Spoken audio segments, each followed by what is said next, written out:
Pemirsa, harga telur ayam di Jawa Timur terus turun, akibatnya peternak telur ayam di Jawa Timur menjadi merugi. Hal ini juga diperparah dengan harga pakan ayam yang semakin naik. Padahal Jawa Timur merupakan salah satu provinsi di Indonesia penyumbang dan juga penghasil telur ayam terbesar di Indonesia. Lantas bagaimana upaya pemerintah dan juga seperti apa penderitaan yang dirasakan oleh para peternak ayam petelur? Selengkapnya akan kita bahas dalam Titik Tengah kali ini bersama saya, Febrian Ahmad.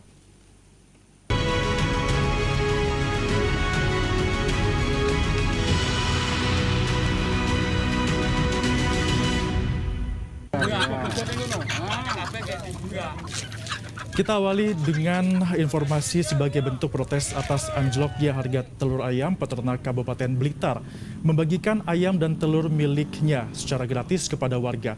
Dalam aksinya, peternak ayam petelur tersebut melepaskan ayam milik mereka karena sudah tidak mampu lagi untuk memberi pakan. Mahalnya harga pakan selama ini juga dinilai sudah tidak sebanding dengan harga jual atau komoditi telur yang semakin anjlok. Seluruh warga yang melintasi dan juga menonton aksi mereka dipersilahkan untuk menangkap ayam yang sudah dilepaskan ini. Selain itu, warga juga bisa mengambil sendiri telur-telur yang sudah disediakan peternak. Aksi melepas liarkan ayam yang dilangsungkan tersebut sebagai bentuk protes mereka terkait mahalnya pakan ayam saat ini. Saat ini harga telur ayam berkisar Rp12.000 hingga Rp17.000 dan hal ini dinilai sudah tidak sebanding dengan biaya pakan maupun operasional yang mereka keluarkan. Tuntutan kita pada hari ini ada 3. Yang pertama, terbitkan Perpres lindungi peternak UMKM. Yang kedua, stop budidaya unggas oleh integrator. Kembalikan budidaya unggas kepada rakyat.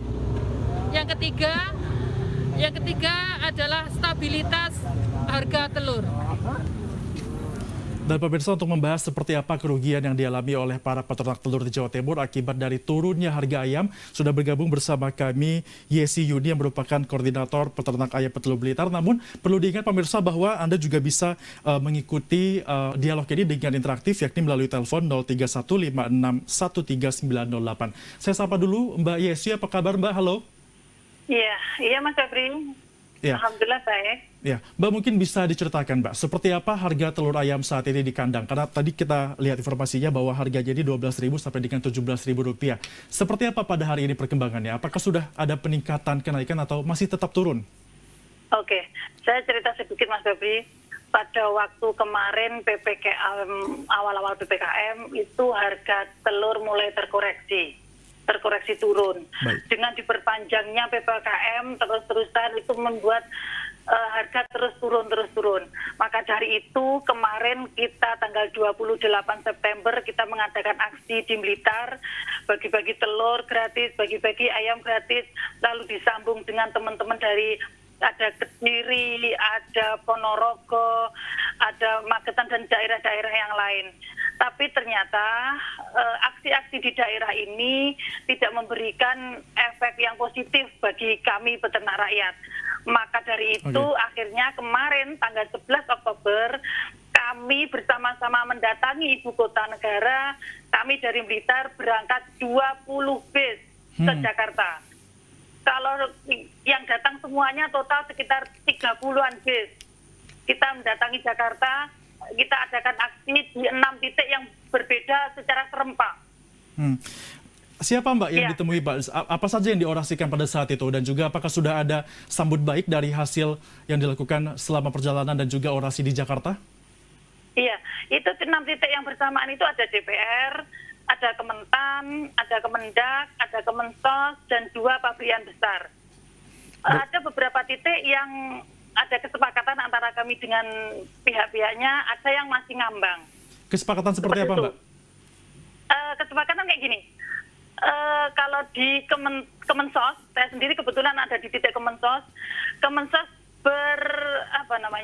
komitmen bahwa BNPT, Bansos itu menggunakan telur. Salah satu seperti itu. Oke. Berarti... Ini yang mengherankan, Mas. Ini yang mengherankan ya. Telur itu sebenarnya terserap terus. Telur itu sebenarnya laku terus. Oke. Dengan berakhirnya PPKM ini sebenarnya demand itu mulai meningkat. Tapi kenapa harga semakin murah? Harga di kandang itu harga terburuknya itu adalah 12.000. Harga 12.000 itulah adalah harga yang tidak masuk akal bagi kami, tidak masuk nalar bagi kami.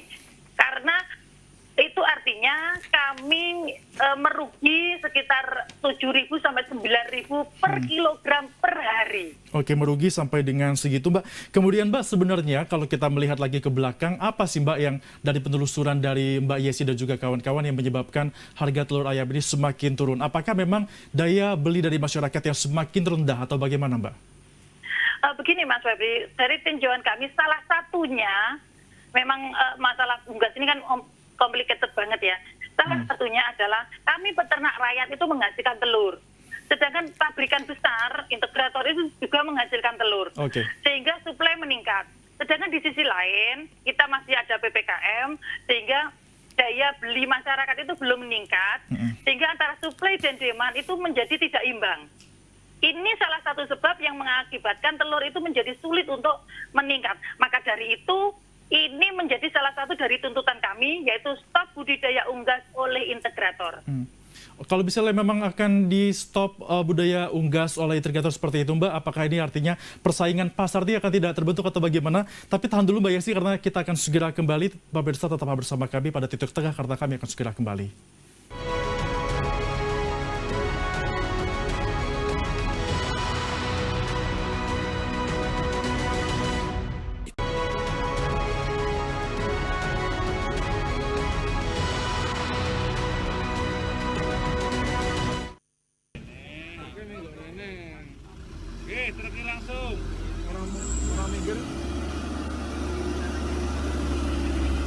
Anda masih menyaksikan Titik Tengah, pemirsa, dan kita akan menyimak terlebih dahulu berita terkait dengan Suharto, yakni Suroto maksud kami, yang merupakan peternak ayam yang membentangkan poster berisi keluh kesahnya saat kunjungan Presiden Jokowi di Blitar beberapa waktu yang lalu, mendapatkan bantuan 20 ton jagung seusai diundang Presiden Joko Widodo ke Istana Kepresidenan.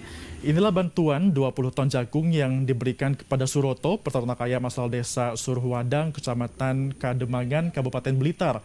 Bantuan jagung dari Presiden tersebut diserahkan langsung ke rumah Suroto oleh tim advance Presiden dan juga Forkopimda Kabupaten Blitar. 20 ton jagung dibuat oleh 3 truk besar yang dikawal oleh tim kepresidenan. Bantuan Presiden tersebut merupakan respon kepada peternak di Kabupaten Blitar yang saat ini kondisinya memprihatinkan akibat mahalnya harga pakan khususnya jagung. Suroto juga mengatakan bahwa dirinya sangat berterima kasih kepada Presiden Jokowi karena sudah merespon dengan bergerak cepat menangani keluhan peternak terkait harga jagung yang saat ini mahal. Begitu menginstruksikan menterinya untuk mengirimkan jagung, itu sudah dilaksanakan. Terus Bapak Presiden langsung mengutus sekretaris kepresidenan, ya, sekretaris pribadi Bapak Presiden untuk menemui saya, terus memberikan bantuan, ya, bantuan gratis ini untuk saya. Tapi ini akan saya ambil secukupnya, terus sisanya akan saya bagi ke peternak-peternak. Artinya ada bantuan dari Presiden Joko Widodo memberikan pakan yang kita ketahui juga harga pakan ini naik. Kita kembali ke Mbak Yesi, Mbak. Bantuan pakan tadi juga kita sudah simak bersama bahwa ini diberikan di Kecamatan Kademangan di Blitar, Mbak. Untuk kelompok dari Mbak Yesi itu sendiri, apakah sudah mendapatkan juga bantuan tersebut? Iya, kemarin Pak Suroto dan teman-teman itu waktu bertemu dengan Bapak Presiden, kita dijanjikan oleh Bapak Presiden ada 30.000 ton jagung dengan harga 4.500. Kita sangat bersyukur sekali dengan subsidi ini, dan saya termasuk yang menerimanya juga. Tapi ini di sini ada kendala, Mas. Oke. Karena gini, di Blitar sendiri itu ada dapat jatah 15.000 ton untuk 3 bulan. Artinya per bulan kami mendapatkan 5.000 ton. Nah, pada saat ini 1 bulan setelah hal itu berlalu, masih 900 yang kita PO-kan itu sudah dihentikan oleh pihak Bulog. Apa alasannya? Maka dari itu pagi ini tadi kami menggeruduk Bulog Tulungagung untuk mempertanyakan itu. Apa Data alasan kami Bulog, Mbak, adalah, memberhentikan bantuan tersebut? alasannya belum ada utusan, belum ada penugasan dari atasan untuk menambah lagi. 5.000 kuota kami bulan ini, hanya 900 yang sudah tercairkan dan itu sudah di stop. Kami pertanyakan, katanya belum ada penugasan selanjutnya. Kami jadi bertanya-tanya. Kemarin itu Bapak Mentan mengatakan jagung itu surplus. Sehingga Bapak Presiden memberi instruksi adakan jagung 30.000 dengan harga 4.500. Bapak Mentan memberikan dananya. Setelah itu digelontorkan ternyata berhenti atau tersendat-sendat. Di titik 900 ton itu sudah dinitan. Ya itu yang kami pertanyakan, kami kejar terus. Benar Mas, kalau itu tidak segera digelontorkan, kami benar-benar akan punah. Karena jualan telur saat ini, kalau kami belikan untuk pakan, itu sudah tidak mencukupi. Tidak mencukupi lagi. Tapi kalau tadi Iya. juga kita mengikuti pernyataan Anda bahwa Mentan menyebutkan harga jagung ini juga surplus, artinya seharusnya harganya tidak naik. Kemudian Mbak, mengapa ini kira-kira dari pantauan Anda sehingga harga jagung tetap naik walaupun surplus? Itu tadi yang kami juga pertanyakan. Bapak Mentan mengatakan ada surplus 2 juta sekian. Tapi faktanya di lapangan, jagung itu menjadi sangat mahal dan sulit dicari. Kami mempertanyakan apakah benar statement Bapak Mentan itu, ataukah ada yang lain. Kami sebagai rakyat kecil tentu tidak tahu ini kenapa, makanya kami mempertanyakan hal itu tadi. Lantas bagaimana Mbak cara mensiasati dari teman-teman peternak petelur ini untuk dapat memberikan operasional, di sisi lain harga jagung juga terus naik, harga jual dari telur ayam juga masih turun. Bagaimana siasat dari teman-teman Iya. peternak? Siasat kami di awal-awal kemarin, kami banyak yang melepas aset-aset kami. Jadi aset-aset kami itu sudah dipatok oleh ayam. Tatkala itu sudah habis, maka sekarang ayam mematok ayam. Maksudnya, kami mengurangi populasi kami untuk membeli pakan. Itu yang terjadi. Kalau itu sudah tidak mampu lagi, akhirnya kandang kami kosong. Sudah banyak kandang-kandang di Blitar itu kosong, antara 20-60% itu sudah banyak penurunan populasinya. Kalau di sini pemerintah tidak segera hadir untuk menangani carut-marutnya hal ini, beberapa minggu ke depan kami sudah punah, Mas. Baik, Mbak, kita juga ingatkan juga kepada pemirsa Anda bisa mengikuti dialog ini secara interaktif melalui pesawat telepon yakni di nomor 031 561 3369. Mbak Yasi, tadi kita juga sempat membahas bahwa ada dugaan ada pemain yang lebih besar untuk dapat ikut memproduksi dari usaha telur ini, Mbak. Bagaimana Mbak Yasi bisa memiliki kecenderungan untuk dapat mengarah ke sana bahwa ada pemain besar sehingga pasokan telur semakin banyak, daya beli masih rendah dan juga harganya juga semakin rendah. Bagaimana Mbak? Ya, itu indikasinya banyak sekali, Mas. Salah satunya begini, fakta di lapangan, peternak kecil sekarang itu semakin sedikit populasinya. Tadi saya katakan 20-60% itu populasi kami menurun. Okay. Tapi kenapa dikatakan suplai telur itu masih banyak? Lah itu kan berarti ada yang lain selain kami. Dan itu memang diakui oleh pabrikan, memang mereka budidaya. Dari laporan-laporan keuangan mereka yang kita tahu, yang dipublis, itu memang mereka ada budidayanya. Oke, Mbak, tapi bukannya kalau misalnya ada pemain besar seperti itu bukankah artinya memang akan terciptanya harga yang semakin bersaing, Mbak? Tapi jangan dijawab dulu, Mbak Yesi, karena kita akan segera kembali usai jeda pariwara. Tetaplah bersama kami, pemirsa, pada Titik Tengah.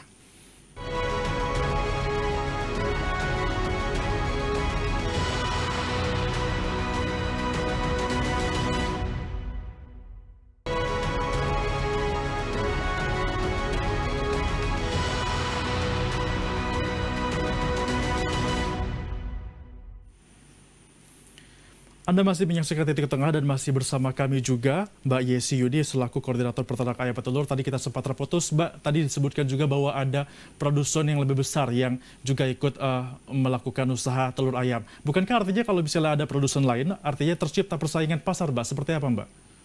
Ya, tidak dong. Ada persaingan pasar yang tidak sehat. Karena kami peternak rakyat tentu pertama kalah modal, kedua kita kalah teknologi. Jadi kalau itu dibiarkan, seperti halnya ada seekor anak ayam perang terduga dengan burung elang. Tentu anak ayam ini akan kalah.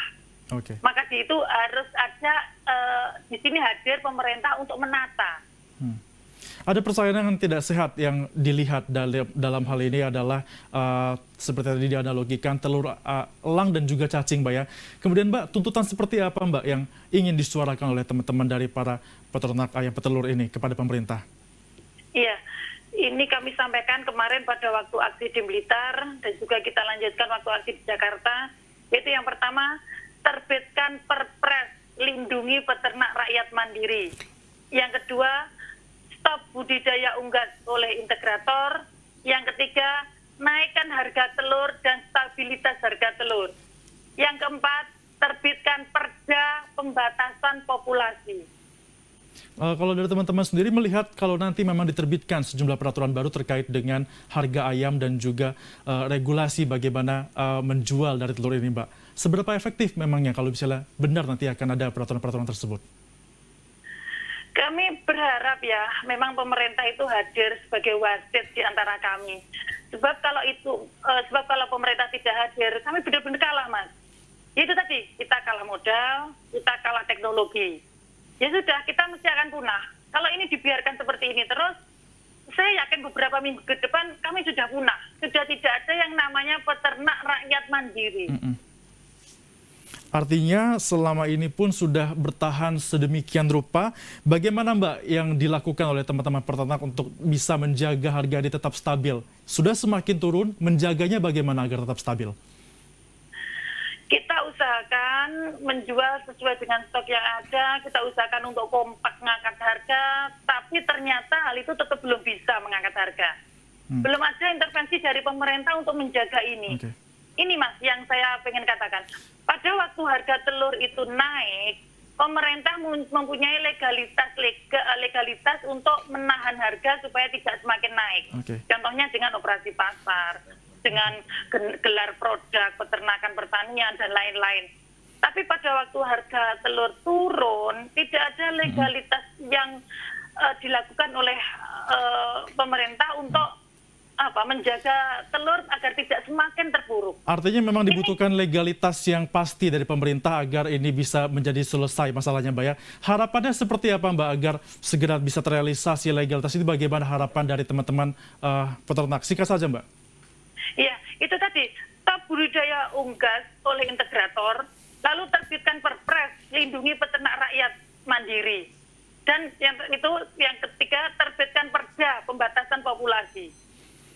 Oke, berarti memang diharapkan akan ada legalitas yang dikeluarkan yang mengatur bagaimana regulasi dari telur ayam ini bisa semakin tinggi harganya dan juga bisa kembali menghidupi dan juga mengurangi penderitaan dari rakyat yang selama ini bekerja di sektor telur ayam. Terima kasih Mbak Yesi sudah bergabung bersama kami di Metro TV, dan pemirsa itu tadi demikian perbincangan kita dalam Titik Tengah edisi kali ini. Saya Febrian Ahmad, mewakili kurir bertugas pamit undur diri. Terima kasih dan sampai jumpa.